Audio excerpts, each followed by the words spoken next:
ان تنہائیوں کو خراب کرنے کی بجائے، غلط استعمال کرنے کے بجائے اپنے والدین، اپنے بزرگ، اپنے اچھے دوست احباب، خصوصاً علماء دین، بزرگان دین کے پاس وقت نکال کے بیٹھنا چاہیے، ان سے واعظ و نصیحت سننی چاہیے اور نصیحتیں لینی چاہیے اور اس کو ہمیشہ یاد رکھنا چاہیے۔ وقت کی قلت کے پیش نظر میں مختصراً عرض کرتا ہوں کہ ایک آدمی بڑا غریب تھا، اس نے ارادہ کیا کہ میں کہیں اور شہر پہنچ جاؤں، جا کے روزگار کی تلاش کروں۔ وہ گئے، شہر میں گئے، ایک نواب کے پاس اس کو موقع مل گیا خدمت کرنے کا، اس نے 20 سال وہاں گزارے، خدمت کی، بالآخر 20 سال بعد اس نے ارادہ کیا کہ میں واپس گھر جاؤں۔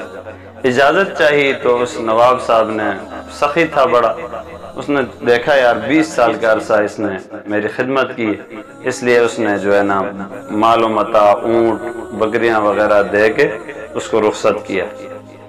وہ چلتے چلتے ایک راستے میں ایک مقام پہ پہنچا تو ایک اللہ والے تھے، ولی تھے، پیر، ان کے پاس رات ہوئی، ان کو کہا یار مجھے کوئی نصیحت کرے۔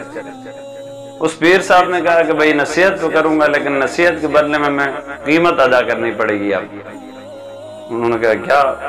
پیر صاحب نے کہا کہ ایک نصیحت کے بدلے ایک اونٹ۔ تو اس نے جو ہے نا مختصراً یہ کہ انہوں نے کہا چلو ایک اونٹ لے لو، ایک نصیحت کرو۔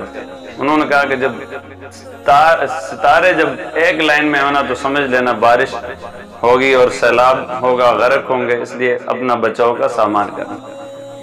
انہوں نے کہا کہ یار یہ تو کوئی سمجھ میں نہیں آئی، میری کوئی فائدے کی نہیں ہے، چلو کوئی دوسری نصیحت کریں۔ انہوں نے دوسری نصیحت یہ کی کہ جب کسی کی آنکھوں میں شرارت آپ دیکھیں، شر دیکھیں، تو آپ سمجھ جانا کہ اس سے آپ کو خطرہ ہے۔ انہوں نے جو ہے نا کہا یار اس کا بھی کوئی فائدہ نہیں، اب کوئی تیسری نصیحت کریں۔ انہوں نے کہا تیسری نصیحت کے لیے تیسرا اور قیمت ادا کرنی پڑے گی۔ انہوں نے کہا چلو ٹھیک ہے۔ انہوں نے یہ کہا کہ بھئی کسی کو قتل کرنے سے پہلے ندامت، قتل کر کے سونے سے ندامت کے ساتھ سونا یہ آپ کے لیے بہتر ہے۔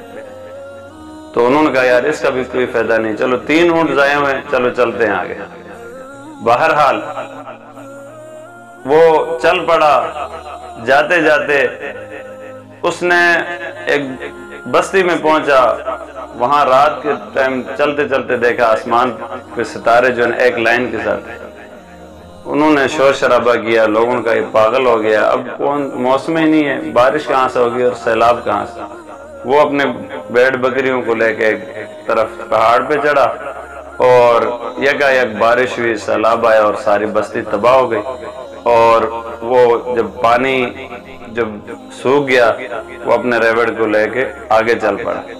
یوں اس کی ایک نصیحت نے کام دیا، وہ آگے چل پڑا، ایک جگہ گیا تو پھر دوسری بستی میں جب پڑاؤ ڈالا، وہاں دیکھا کہ ایک آدمی کے پاس، اس نے جس کے پاس پڑاؤ ڈالا تھا وہ بڑا شریف نظر آتا تھا اور بڑی اچھی باتیں معلوم ہوتی تھی، لیکن اس کی آنکھوں سے اس نے شر کو دیکھا تو وہ نصیحت یاد آ گئی۔ اس نے کہا کہیں میری زندگی کا خاتمہ ہونے والا ہے۔ اس نے رات کو بستر جو ہے نا اس کو تکیہ وغیرہ رکھ کے آدمی کی شکل بنا دی اور خود ایک سائڈ پہ ہو گیا، دیکھا کہ وہیں آدمی چھرا لے کے اس بستر پہ مار رہا، گھونپ رہا۔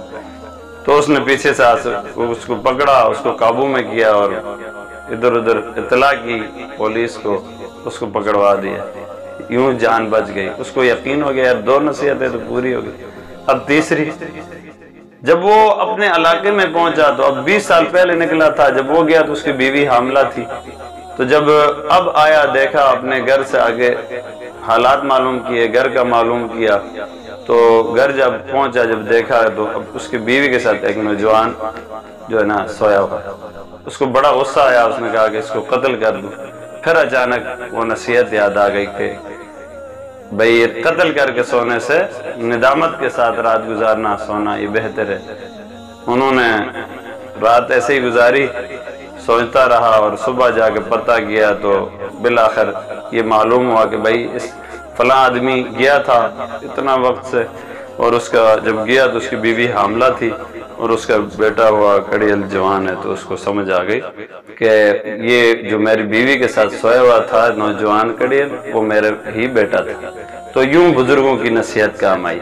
تو آج ہمیں بھی یہ سبق ہے، ہم اپنے والدین بزرگوں کے ساتھ بڑوں کے پاس بیٹھیں، علماء کرام کے پاس بیٹھیں، ان سے نصیحتیں لیں، اور ان کی نصیحت پہ ظاہری وقتی اگر کوئی فائدہ نظر نہ آئے تو ہم یہ نہ سمجھیں کہ یہ فضول وقت ضائع کر رہے ہیں، انہیں کوئی پتہ نہیں ہے، بلکہ ہم ان کی نصیحتوں سے سبق لیں اور اس کو پلے باندھ لیں تاکہ ہمیں زندگی میں کہیں بھی پچھتانا نہ پڑے، دنیا بھی ہماری بہتر ہو اور آخرت بھی سنور جائے۔